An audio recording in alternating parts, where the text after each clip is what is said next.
Hello जय हिंद प्यारे साथियों। देखिए आज हम लोग देखने वाले हैं क्लास 12 बायोलॉजी का 70 महत्वपूर्ण क्वेश्चन जो कि आपके 1 फरवरी परीक्षा 2025 के लिए महत्वपूर्ण क्वेश्चन है। तो इसको आप लोग अच्छे तरीके से तैयार करके जाइए क्वेश्चन, क्योंकि प्यारे बच्चों जितना भी क्वेश्चन करवाऊंगा बहुत महत्वपूर्ण क्वेश्चन होगा जो आपके सीधे परीक्षा में लड़ेगा। ठीक है, तो चलिए पहला नंबर क्वेश्चन आपका पूछा जा रहा है कि ऑपरॉन मॉडल क्या प्रदर्शित करता है। यानी कि ऑपरॉन मॉडल जो है प्यारे बच्चों ये क्या प्रदर्शित करता है, जीन का रेगुलेशन प्रदर्शित करता है। इसीलिए राइट आंसर जो होगा यहाँ पर सी नंबर होगा। बहुत बार ये क्वेश्चन पूछा गया है तो याद रखिएगा। चलिए अगला क्वेश्चन देखिएगा, सेकंड नंबर क्वेश्चन, किसका पुष्पासन कहा जाता है। देखो किस फल का जो है पुष्पासन खाया जाता है, मतलब उसका पुष्प का भाग खाते हैं, तो सेव का पुष्पासन कहा जाता है। देखो शरीफा तो ये होगा नहीं, ठीक है, नारंगी भी नहीं होगा, इनमें से भी तो होगा नहीं। तो आपको ध्यान रखना है सेव जो होता है, मित्र फल जो होता है, ये जो होता है इसका पुष्पासन खाते हैं, मतलब पुष्प का जो भाग होता है ना वो वही हम लोग खाते हैं। किसका? सेव का। Right answer B number. अगला क्वेश्चन देखिएगा यहाँ पर कहा जा रहा है 3 नंबर क्वेश्चन के डीएनए जो होता है निम्नलिखित में से किसका आनुवांशिक पदार्थ होता है। देखिए डीएनए जो होता है किसका आनुवांशिक पदार्थ होता है, तो आपको याद रखना बैक्टीरियोफेज का होता है। क्या होता है? डीएनए जो होता है किसका आनुवांशिक पदार्थ होता है, तो हमेशा याद रखिएगा बैक्टीरियोफेज। ठीक है, तो ध्यान रखिएगा, बहुत महत्वपूर्ण क्वेश्चन है। राइट आंसर बी नंबर होगा। अगला क्वेश्चन देखिएगा 4 नंबर क्वेश्चन, तो कहा जा रहा है कि पारिस्थितिक तंत्र में दोस्तों जो आहार श्रृंखला जो का जो प्रवाह होता है कैसा होता है। देखो मैट्रिक क्लास से आप लोग पढ़ते आ रहे हो कि एक दिशीय होता है, एक दिशीय होता है, तो बिल्कुल सही पढ़ते आ रहे हो। ठीक है, और ये इंटर में भी पूछा गया है। अगला क्वेश्चन देखिए प्यारे स्टूडेंट्स का आ रहा है 5 नंबर क्वेश्चन के जैविक खाद नहीं है। देखिए निम्नलिखित में से कौन जो है आपका जैविक खाद नहीं है प्यारे स्टूडेंट्स, ये क्वेश्चन का आ रहा है। तो जैविक खाद के बाद जब भी आता है तो कौन जैविक खाद नहीं है, ये क्वेश्चन का आ रहा है। तो जैविक खाद जो होता है बैसिलियस थुरिनसिस जो होता है ये आपका जैविक खाद नहीं होता है, इसीलिए इसका जो सही जवाब होगा वो बी नंबर होगा। याद करते चले जितना क्वेश्चन करवा रहे हैं। अब बाकी जैविक खाद में जो होता है एजिटाबैक्टर होता है, अजोला होता है, कोलेस्ट्रिडियम जो होता है, ये सब जैविक खाद होता है। देखो याद रखो एग्जाम में पूछा जाएगा कि किन्हीं 2 जैविक खादों का नाम लिखिए, तो यहाँ पर आपको 3 को मिल रहा है, एजिटोबैक्टर मिल रहा है, अजोला मिल रहा है और साथ में कोलेस्ट्रिडियम भी मिल रहा है, लेकिन बैसिलियस थुरिनसिस है ये आपका क्या जैविक खाद नहीं है। अगला क्वेश्चन देखिएगा 6 नंबर क्वेश्चन, क्षय रोग का संक्रमण किसके द्वारा होता है। तो क्षय रोग का जो संक्रमण होता है प्यारे स्टूडेंट्स किसके द्वारा होता है बता दीजिए। तो याद रखना हवा के द्वारा होता है। यानी क्षय रोग जो होता है, क्षय रोग का मतलब टीबी वगैरह जो नहीं होता है, जो हवा के द्वारा फैलता है, जो फेफड़ा जो होता है वो खराब हो जाता है, यही होता है, हवा के द्वारा ये रोग फैलता है, टीबी जैसे भी कहा जाता है। अगला क्वेश्चन 7 नंबर क्वेश्चन का आंसर है कि जैव रिएक्टर अनुकूलतम परिस्थिति में क्या निर्माण करता है। देखिए जैव रिएक्टर अनुकूलतम परिस्थितियों में क्या चीज़ का निर्माण करता है, तो हमेशा याद रखिएगा प्रोडक्ट का निर्माण करता है, उत्पाद का निर्माण करता है। यानी कि जैव रिएक्टर अनुकूलतम परिस्थितियों में क्या निर्माण करता है, तो उत्पाद का निर्माण करता है प्यारे स्टूडेंट्स, इसलिए इसका सही जवाब जो होगा ए नंबर होगा। अगला क्वेश्चन देखिए 8 नंबर क्वेश्चन, किस फल का बीजचोल खाया जाता है। देखो किस फल का बीजचोल खाया जाता है, तो ध्यान में रखिएगा बीजचोल जो खाया जाएगा प्यारे स्टूडेंट, बीजचोल मतलब बीज उसका, तो जायफल जो होता है इसी का कहा जाता है। लीची में देखते हो कि उसका बीजचोल ही खाते हैं, शरीफा देखिए उसका बीजचोल ही खाते हैं, यानी यहाँ पर ऑल ऑफ दिस हो जाएगा बिल्कुल सही जवाब। ठीक है, क्वेश्चन में क्या आंसर पर मत जाना, गलत भी रहता है तो थोड़ा मेकअप करके चलो। तो बीजचोल होता है सबका खाया जाता है। ठीक है, तो राइट आंसर क्या होगा डी नंबर। अगला क्वेश्चन देखिए SO2 प्रदूषक होता है। तो देखिए SO2 जो प्रदूषक होता है लाइकेन का होता है, इसीलिए सही जवाब बी नंबर हो जाएगा। SO2 सल्फर डाइऑक्साइड जो प्रदूषक होता है किसका होता है, लाइकेन का। अगला क्वेश्चन देखिएगा तो 10 नंबर क्वेश्चन, शहद निर्माण करती है, तो कार्यकर्ता जो मधुमक्खी होता है यही शहद का निर्माण करती है, इसीलिए सही जवाब जो होगा सी नंबर हो जाएगा।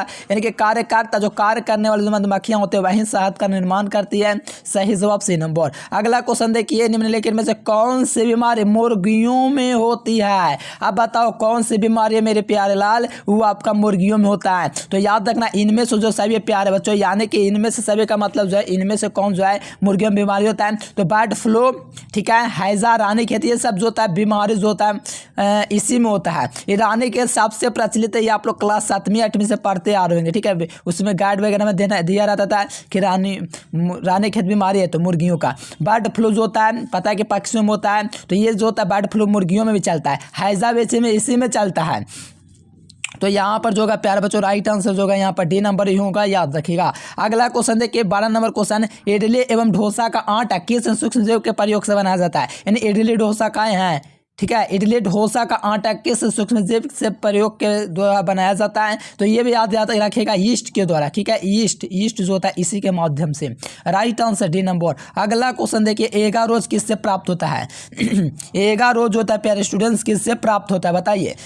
एगारोज जो है किससे प्राप्त होता है? तो समुद्री घास से जो होता है एगारोज प्राप्त होता है। क्या? समुद्री जो घास होता है उसी से एगारोज प्राप्त होता है। याद रखिएगा प्यारे स्टूडेंट्स, काफ़ी ज़्यादा महत्वपूर्ण क्वेश्चन है आपके परीक्षा के लिए। ऑपरॉन मॉडल दोस्तों किसे प्रस्तावित किया? देखिए, ऑपरॉन मॉडल दोस्तों किसने प्रस्तावित किया था, ये क्वेश्चन का आंसर है। तो ऑपरॉन मॉडल जो है जैकब तथा मोनार्ड ने दोस्तों प्रस्तावित किया था। यानी कि ऑपरॉन जो मॉडल है किसने दिया था? तो जैकब और मोनार्ड ने दिया था, वैज्ञानिक थे। ठीक है, ये 5वां चैप्टर 6ठा चैप्टर में है। अगला क्वेश्चन देखिएगा, तो ऋतुस्राव चक्र किसमें होती है?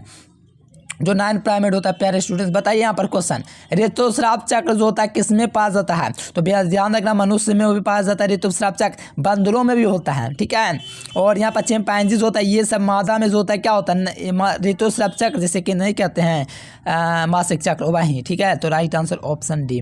अगला क्वेश्चन देखिएगा, कहा द्विखंडन किसमें पाया जाता है? तो द्विखंड मतलब दो टुकड़ों में टूटेगा। ठीक है, तो यहाँ पर बताइए 16 का क्या हो जाएगा? द्विखंडन जो होता है अमीमा में देखा गया है, पैरामीटर में भी देखा गया। तो दोनों ऑप्शन तो ना लगा सकते हैं, सिर्फ एक ऑप्शन लगाएंगे, सी नंबर, ए और बी दोनों ऑप्शन। ठीक है, अगला क्वेश्चन देखिए 7 नंबर क्वेश्चन, डीएनए के अणु में साइटोसिन 18% है, तो एडेनिन यानी कि देखो साइटोसिन कितना दे रहा है? 18%। ठीक है, और एडेनिन का कितना प्रतिशत होगा? तो एडेनिन जो होगा 32% हो जाएगा। ठीक है, तो यहाँ पर right answer option number D. अगला क्वेश्चन देखिए, बिडाल परीक्षण टाइफाइड के लिए यूज होता है। ध्यान रखिएगा, बिडाल परीक्षण किसके लिए यूज होता है? तो टाइफाइड के लिए, बिडाल फ्रिक्शन टाइफाइड के लिए। HIV निम्नलिखित में किस कोशिका पर आक्रमण करता है? देखिए, HIV कोशिका निम्नलिखित में से किस पर आक्रमण करता है ये बता दीजिए। तो HIV कोशिका जो होता है टी हेल्पर कोशिका पर दोस्तों आक्रमण करता है। ठीक है, राइट आंसर जो होगा यहाँ पर डी नंबर होगा। बहुत महत्वपूर्ण क्वेश्चन है, इसको आप लोग याद करते जाइए और एग्जाम में एकदम तबाही मचा दीजिए। अगला क्वेश्चन देखिए, एक आंसर है 20 नंबर क्वेश्चन, ऐसा पदार्थ जिनके प्रति प्रतिरक्षानुक्रिया होती है, ऐसे पदार्थ जिनके प्रति प्रतिरक्षानुक्रिया होते हैं उसे हम लोग क्या कहेंगे? यानी कि ऐसा पर जिसका प्रतिरक्षा माने कि अनुक्रिया माने रक्षा का प्रतिक्रिया होता है, तो ये आपका एंटोवाइडी होता है। क्या होता है? Antibody. Right answer option number C, antibody. अगला क्वेश्चन, एलर्जी के कारण निकलने वाला जो रसायन होता है वो कौन होता है? तो एलर्जी के कारण निकलने वाला रसायन हिस्टामिन होता है। एलर्जी के कारण निकलने वाला जो रसायन होता है वो कौन होता है? क्या होता है बता दो प्यारे स्टूडेंट्स। ठीक है, चलो, हिस्टामिन होता है। इसका क्वेश्चन क्या आता है? अच्छा, यहाँ पर रुक जाओ। ऐसा पता, अच्छा ये क्वेश्चन थोड़ा देखिए, ऐसा पदार्थ जिनके प्रतिरक्षा अनुक्रिया होता है। अच्छा, ये एंटीजन होता है, एंटीबॉडी नहीं। ठीक है, क्वेश्चन में गलत दिया रहता है, एंटीजन होता है।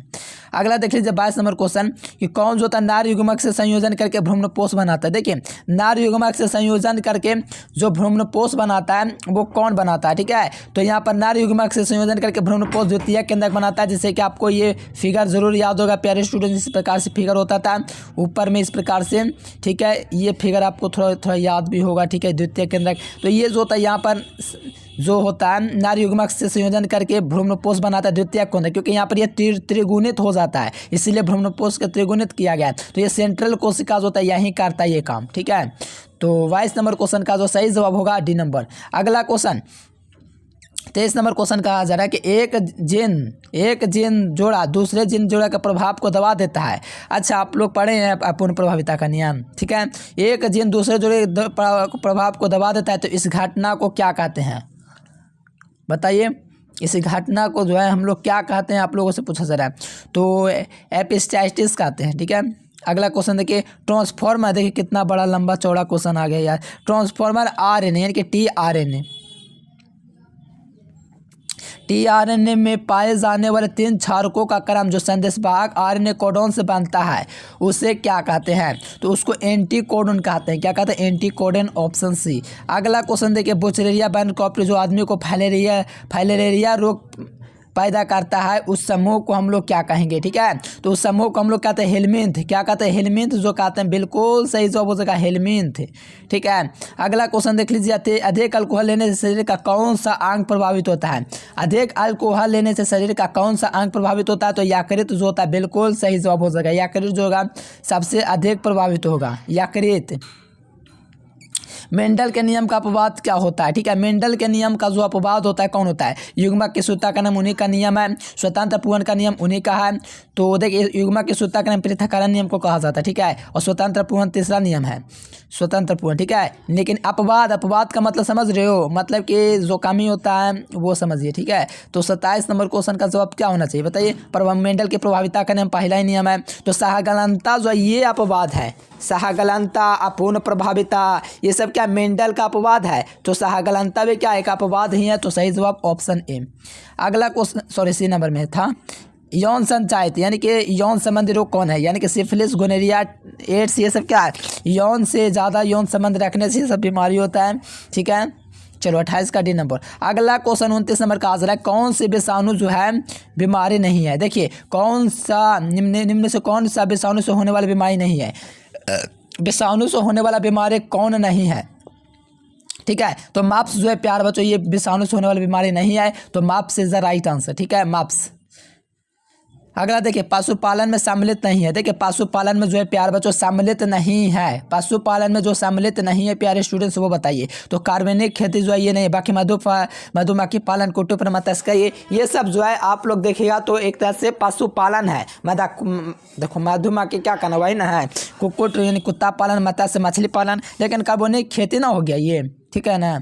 अगला क्वेश्चन 31 नंबर है, किसका संबंध माइक्रोलॉजी से नहीं है। देखिए किसका जो संबंध है माइक्रोलॉजी से नहीं है, बताइए किसका संबंध माइक्रोलॉजी से नहीं है। तो रॉबर्ट कॉक का जो नाम है इसका इसमें नहीं है, ठीक है। क्वेश्चन बैंक में सही से कर लीजिएगा, ऑप्शन डी होना चाहिए। एंटीकोडन्स किस में पाया जाता है, एंटीकोडेंस किस में पाया जाता है, एंटीकोडन फाउंड इन, बताइए। एंटीकोडेंस होता है प्यारे स्टूडेंट्स किस में, बताइए। एंटीकोडेंस होता है टीआरएनए में पाया जाता है, ठीक है, टीआरएनए में। अब बताएं ट्रिपर्नी, ठीक है, ट्रिपर्नी जो आकृति होती है किस में होती है, ऐसे तो टीआरएनए इसका राइट आंसर होगा। 33 नंबर, मेंडल ने प्रस्तावित किया था आनुवांशिकता का नियम, तो हर कोई को पता है। सहगलता का नियम तो अपवाद था, ऑप्शन नंबर बी होगा। है नहीं, क्या नहीं, बताओ, है आंसर। पृथक्करण के सिद्धांत को और क्या कहते हैं, पृथक्करण का भी मैंने बोला कि युग्मकों की शुद्धता का नियम भी से कहा जाता है, क्या कहता है, युग्मकों की शुद्धता का नियम भी से कहा जाता है भैया। तो राइट आंसर सी नंबर। अगला क्वेश्चन देखिए, नए प्रजातियों के निर्माण में महत्वपूर्ण कारक क्या होता है। नए प्रजातियों के निर्माण में जो महत्वपूर्ण कारक होता है वो आपका उत्परिवर्तन होता है। उत्परिवर्तन के कारण क्या होता है, कोशिकाएं नई बनती रहती है, घटती रहती है, ठीक है। बहुत हानि भी होता है उत्परिवर्तन, बहुत तरह का खराबी भी होता है। तो नई प्रजातियों के निर्माण में उत्परिवर्तन महत्वपूर्ण कारक है। एकेडिना क्या है, एकेडिना जो होता है एक योजक कड़ी होता है, क्या होता है, योजक कड़ी जो होता है प्यारे स्टूडेंट्स, ऑप्शन नंबर ए हो जाएगा। डोडो क्या होता है, तो डोडो जो होता है एक विलुप्त प्रजाति होता है, क्या होता है, विलुप्त प्रजाति होता है। तो right answer option number A. निम्नलिखित में से कौन द्विगुणित संरचना होती है। देखिए द्विगुणित जो संरचना होती है 38 नंबर क्वेश्चन का क्या हो जाएगा, युग्मनज जो होता है एक द्विगुणित संरचना होती है। युग्मनज जो होता है, युग्मनज का मतलब समझ रहे हो, नर मादा का अंडाणु और शुक्राणु मिलता है तो युग्मनज बनता है, निषेचन के दौरान ये द्विगुणित हो जाता है, पता है सबको। अगला क्वेश्चन है जी, जलोद्भिद पौधा मतलब जल में होने वाला पौधा कौन है। देखो सिंघाड़ा जल में होता है, नागफनी रेगिस्तानी में, शीशम रेगिस्तानी में, एकासिया भी उसी में। तो राइट आंसर सिंघाड़ा इज बिल्कुल सही जवाब। अगला क्वेश्चन देखिए, सर्टोली कोशिका सबको पता है कि वृषण में पाया जाता है। अंडाशय में तो ग्राफियन पुटिका वगैरह होता है, गर्भाशय तो कभी कल्पना भी नहीं कर सकते इसमें शिशु का निर्माण होता है ना भैया। तो राइट आंसर लगाइए ऑप्शन नंबर ए। अगला क्वेश्चन आइए, पुरुष में गुणसूत्रों की संख्या जो होता है XY होता है और महिलाओं में XX होता है। तो आप बताइए प्यारे स्टूडेंट्स 44 + XY होगा कि नहीं, बताओ। पुरुषों में पूछा जा रहा है तो ऑप्शन नंबर बी हो जाएगा, ठीक है, हाँ जी। और ये बताओ कि क्या बताएं, छोड़िए हटाइए, राइट आंसर क्या हो जाएगा, बी नंबर ऑप्शन बिल्कुल सही जवाब। अगला क्वेश्चन देखिए, गैंडा अभयारण्य किस राज्य में अवस्थित है। देखिए गैंडा असम में होता है। ये देखो मैट्रिक में थोड़ा बहुत पढ़े हो, हमको पता है क्योंकि मैट्रिक में भी था। बायोगैस किस में होता है, बायोगैस मीथेन में होता है, ठीक है। देखो ये यहाँ पर, हाँ ये क्वेश्चन ज़बरदस्त मैं कहूँगा, इसका राइट आंसर डी नंबर लगा लो, ठीक है। क्योंकि बायोगैस में होता है, पहले मीथेन पढ़ते थे लेकिन यहाँ पर कार्बन डाइऑक्साइड भी होता है, हाइड्रोजन सल्फाइड भी होता है। तो राइट आंसर डी नंबर सभी। क्रॉसिंग ओवर पैकेटिन की अवस्था में होता है। जब पैकेटिन होता है तो क्रॉसिंग ओवर होता है। अगला क्वेश्चन देखिएगा 45 नंबर, पीसीआर जांच जो होता है किसके लिए किया जाता है। देखो पीसीआर एक बीडीआर से टेस्ट होता है, ठीक है, लेकिन यहाँ पर पीसीआर की बात किया जा रहा है तो पीसीआर एचआईवी का जांच होता है।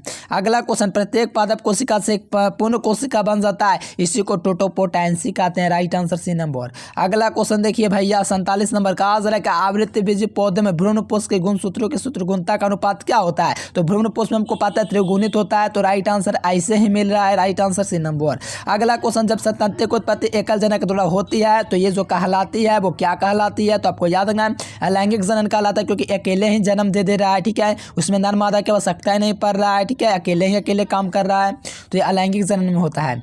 मानव में युग्मकों में गुणसूत्रों की जो संख्या होती है 23 जोड़ा गुणसूत्र होता है, क्योंकि युग्मक माने जोड़ा होता है तो 23 जोड़ा। अगला क्वेश्चन देखिए, रिस्ट्रक्शन एंजाइम कौन होता है, बता दीजिए प्यारे स्टूडेंट। रिस्ट्रक्शन एंजाइम जो होता है इनमें से सभी एक्वाई, बैमाई, हिंदाई, ठीक है। अगला क्वेश्चन, राष्ट्रीय उद्यान में सुरक्षा प्रदान की जाती है। तो राष्ट्रीय उद्यान में जो सुरक्षा जो प्रदान की जाती है प्यारे स्टूडेंट्स वो कौन किसमें किया जाता है। तो याद रखना फ्लोरेरा में और फौना दोनों में। तो यहाँ पर सही जवाब होगा क्या होगा प्यारे स्टूडेंट्स, ऑप्शन नंबर डी, ए और बी दोनों। अगला क्वेश्चन 52 नंबर क्वेश्चन का है कि द्वितीयक उत्पादकता किससे संबंधित है। द्वितीयक उत्पादकता किससे संबंधित है बता दो। तो यहाँ पर बताना प्यारे बच्चों शाकाहारी से संबंधित है, बी नंबर ऑप्शन। अगला क्वेश्चन, पाइस्चराइजेशन में गर्म करते हैं। देखिए पाइस्चराइजेशन में जो गर्म करते हैं, क्या गर्म करते हैं। तो केवल दूध को गर्म कर किया जाता है। अगर ऐसा सोच रहे हैं तो बहुत गलत सोच रहे हैं। किसी भी तरल को 27 डिग्री सेल्सियस पर गर्म किया जाता है पाइस्चराइजेशन में। अगला क्वेश्चन, प्रागभित्ति द्विस्तरीय होता है। प्रागभित्ति कैसा होता है, द्विस्तर का होता है प्रागभित्ति। टी लिम्फोसाइट का निर्माण अस्थिमज्जा से होता है। कहाँ से होता है, अस्थिमज्जा, टी लिम्फोसाइट। अगला क्वेश्चन देख लीजिए 56 नंबर, इकोआरआई का स्रोत दोस्तों क्या होता है। तो इकोआरआई का जो स्रोत होता है वो आपका इकोकोली होता है, इकोलाई। कीटवाक्षी पौधा जो होता है नेप्थिन्स होता है, ये तो सब लोग जानता है भैया, लेकिन थोड़ा सोच समझ के लगाइए आंसर। ड्रोसेरा और कीटवाक्षी पौधा दोनों होता है इनकी। यहाँ पर राइट आंसर जो होगा सी नंबर होगा, सभी ऑप्शन। अगला क्वेश्चन देख लीजिए यहाँ पर, उभयलिंगा प्राणी कौन है। अब उभयलिंगी प्राणी मतलब केंचुआ भैया, ठीक है, मुर्गी नहीं, सांप नहीं, केंचुआ इज द राइट आंसर, उभयलिंगा प्राणी। अगला क्वेश्चन देखिए 59 नंबर, क्लोरेला क्या होता है। विषाणु होता है कि एक कोशिकीय प्रोटीन, बता दो भैया, बहुत मस्त क्वेश्चन बा। तो क्लोरेला जो है क्या आता है, तो एक कोशिकीय प्रोटीन होता है। Right answer D number. क्राइजिन पोलोक्रोमी से किस फसल को बताता है। तो कपास को बचाता है। किसको बचाता है भैया, कपास को, ऑप्शन नंबर ए। अगला क्वेश्चन देख लीजिए, कहा जा रहा है प्यूरिन भस्म होता है। एक प्यूरिन भस्म, देखो नाइट्रोजन क्षार दो प्रकार का होता है, एक प्यूरिन होता है, एक क्या होता है बताओ, एक पिरिमिडिन होता है। तो प्यूरिन में क्या होता है, पिरिमिडिन में कौन होता है। तो बताओ मेरे लाल, क्या हो जाएगा, जवाब दो, ठीक है। तो यहाँ पर देखिए एडेनिन और ग्वानिन जो होता है प्यूरिन में होता है, ठीक है, एडेनिन और ग्वानिन, एडेनिन और ग्वानिन। अब बताओ हमको कमेंट करके बताना पिरिमिडिन में क्या होता है, साइटोसिन क्या होता है, कमेंट करके बताइएगा भैया। Right answer C number. अगला क्वेश्चन, कैंसर किस कारण से होता है भैया, ओकाजिन्स के कारण होता है। तो right answer option number B होगा, ठीक है। अगला क्वेश्चन देखिए यहाँ पर, सूक्ष्म प्रजनन में क्या संभव है भैया। तो अलैंगिक जनन संभव है, ठीक है, माफ करना कभी कभी मैं दोनों मार दिया था, सॉरी। 63 का जो सही जवाब होगा एक्चुअल में राइट आंसर ए नंबर होगा, अलैंगिक जनन में होता है सूक्ष्म प्रजनन। अगला क्वेश्चन देखिए, आरएनए के पायरिमिडियन में क्या पाया जाता है। आरएनए के जो अविभाज्य हिस्सा है, देखो एकदम दोनों क्वेश्चन कैसे यार पूछ दिया, हम भी सोच रहे हैं कि दोनों क्वेश्चन कैसे टपक गया। एक ही टाइप का आरएनए में पहला बात यूरासिल पाया जाता है, आरएनए में साइटोसिन। इसके पहले वाला क्वेश्चन को मैं थोड़ा आपको दिखा दूं भैया, ठीक है, हाँ दिखा दीजिए। प्यूरिन बस इसके में पहले क्या था, तो इसके पहले था एडेनिन और ग्वानिन। प्यूरिन बस में डीएनए था, डीएनए में थायमिन पाया जाता है। अगला क्वेश्चन देखिए, ट्रिपल एंटीजन टीका रोग, ठीक है, 65-64 हो गया ना। ट्रिपल एंटीजन टीका रोग जो होता है प्यारे बच्चों किसके लिए नहीं होता है। ट्रिपल एंटीजन टीका बताओ किसके लिए नहीं होता है। तो ध्यान रखना टाइफाइड के लिए नहीं होता है। अगला क्वेश्चन देखिएगा, ग्रीन हाउस गैस नहीं है, क्लोरोफ्लोरोकार्बन, ये क्या होगा प्यारे स्टूडेंट्स, बहुत बढ़िया क्वेश्चन है। मीथेन, क्लोरोफ्लोरोकार्बन ये सब, नाइट्रोजन जो है नहीं है, ये वायुमंडल में 78% होता है। कान्हा भैया, कान्हा राष्ट्रीय, कान्हा कृष्णा जी वाघों के लिए है। अगला क्वेश्चन देखिए यहाँ पर, आहार श्रृंखला कौन है। देखो खाने का सही क्रम बताइए। घास बकरी खाता है, बकरी को शेर खाता है। अगला को न्यूक्लियोसाइड क्या होता है, तो न्यूक्लियोसाइड शुगर प्लस में एक नाइट्रोजन युक्त बेस होता है। तो यहाँ पर राइट आंसर ऑप्शन है 6 नंबर क्वेश्चन चैप्टर का। गैमेट निर्माण को गैमेटोजेनेसिस कहते हैं, ऑप्शन नंबर ए। चलिए नोट्स जो विद्यार्थी नहीं लिया ले लीजिएगा, नेक्स्ट नोट्स क्या लीजिएगा, फ्री में वो सब ग्रुप में डाल दिए थे, पता है आपको, फ्री में सारा नोट्स डाल दिए थे। कल ही आज केमिस्ट्री का डाल दूंगा प्यारे बच्चों। नोट्स के लिए नंबर रहा, इस नंबर पर मैसेज करके ग्रुप में जुड़ जाना, इस पर मिल जाएगा। चलिए प्यारे बच्चों, वीडियो पसंद है तो लाइक सब्सक्राइब कर देना। Thanks for watching this video. जय हिंद, वंदे मातरम।